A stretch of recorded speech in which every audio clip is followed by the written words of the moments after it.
In this video, I'll show you how to sell funnels to clients using GoHighLevel. Step 1.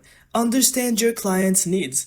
Every business wants more leads and sales. Position funnels as the solution, whether it's for real estate, local businesses, or e-commerce. Step 2. Use GoHighLevel to build the funnel. With drag and drop pages, forms, and automation, you can create high converting funnels in just hours. Step 3. Showcase results, not features.